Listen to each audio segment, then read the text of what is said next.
right, folks, PXG hit the market because they were selling very expensive clubs. That was the first thing they came out with. The driver was like $700,000 or something like that.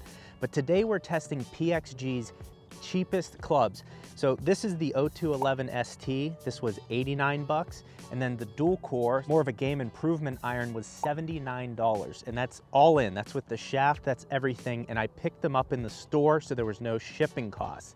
Now, in order to get these costs, sometimes various shafts are not shown online, but what I found, if you call their customer service, they're actually excellent. Like, I know the brand PXG a lot of times can be kind of douchey, but really their customer service and the performance of these clubs, as I'm gonna show you here in a little bit, far exceeds that. You kind of have to let that go because the performance of the club speaks for itself.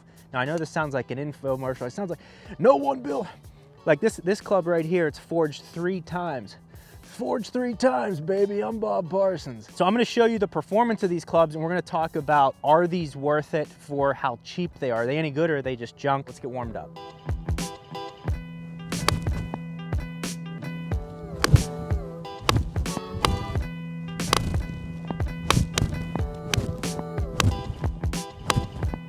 So the first one we're gonna test is the 0211 dual core. This has a hollow head to it. It's very forgiving, and you'll look at them side by side, and a lot of people say, okay, the 0211 ST, this one, it looks beautiful. It's a very classic looking iron, nice lines, just the PXG logo, and that's it. So it's a beautiful looking iron.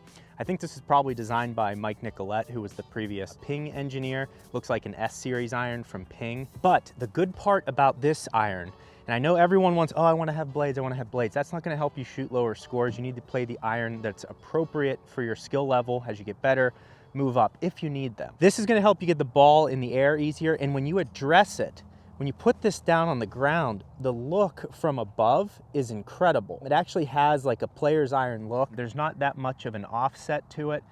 I really like it, and then the feel is also pretty good. So we'll go ahead and hit a couple here. The other thing that I will recommend is getting your shaft properly fit. The shaft is the most important part of the club, more than the head, more than anything, because it's gonna let the ball spin, launch, and ascend appropriately, which is gonna let you hit the best shots you can, or at least give you the best chance. Well, that was terrible.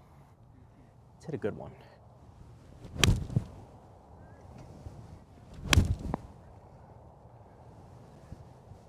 So on mishits and things like that, you're gonna get a little bit more out of this iron. And for 79 bucks, that's really hard to beat. So now on to the player's iron, the 0211 ST. I'm currently a 3 handicap. I wouldn't even play this. I mean, it's beautiful looking, but you really have to be, I mean, if you're able to play a lot on a weekly basis and really have a good feel, then this is gonna be an iron for you because you're able to flight the ball a little bit better. And this is gonna give you a lot more direct feedback as to where you're hitting it on the face. Whereas the other one, on your missed hits, you're gonna get more out of it and you're gonna be able to flight it better even on the missed hits. So let's see how this feels. Already right there, I mean, it's just comes off the face a little bit more dead. This device is absolutely useless in terms of getting any accurate numbers back. Said I hit that 196 into the wind. Good luck.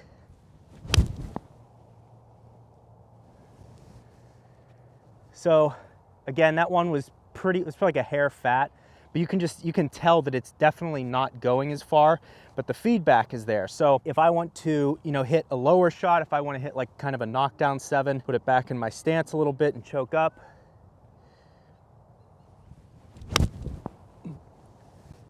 I just feel like you have the ability to do that a lot better than that iron. Now, if you're not shaping shots, if you're not trying to hit it lower, you can still hit it lower with a game improvement iron. This one's just gonna give you the ability, if you have the skill, to do it. So we'll try to hit it like a little punch cut here. And then we hit a low blading cut. Absolutely incredible. All right, let's hit the punch cut. There we go.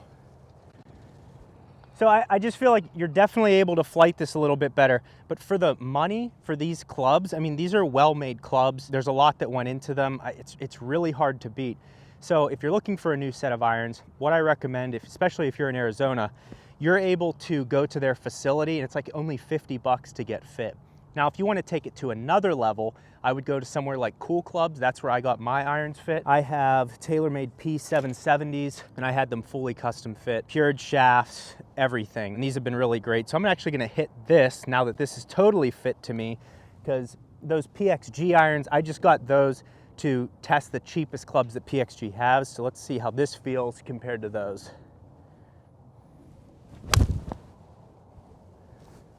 Yeah, it's incredible, just the weighting. I mean, obviously I'm more used to these because I played with them a decent amount, but it's just incredible what the right shaft will do for you.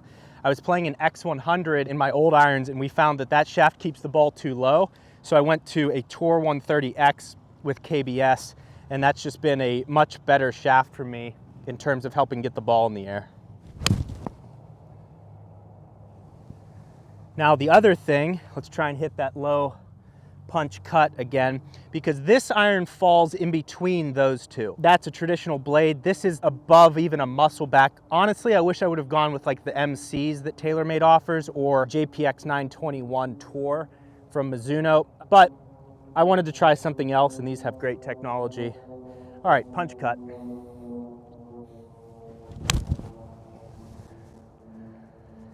So see, even this iron, like it really wants to get the ball up in the air, even on that one. So let's try and hit one a little bit lower. And I'm just choking up and putting the ball in like the middle of my stance. Yeah, still, again, ball's just really getting up in the air. I'm kind of surprised by that. Let's see if we can knock some spin off here. There we go. Much better at the punch cut. So again, what I recommend is going on PXG's website, trying to build the cheapest one you can if that's what you're looking for. These are going to be fun just to play around with. I may actually put the proper shaft in them to then see how they perform. But I recommend these clubs, and PXG's customer service was great. Now, if you want to see the best putter for amateur golfers, you're going to want to click this video right here. It's a good video breaking down which putter that is. I think you'll really enjoy it.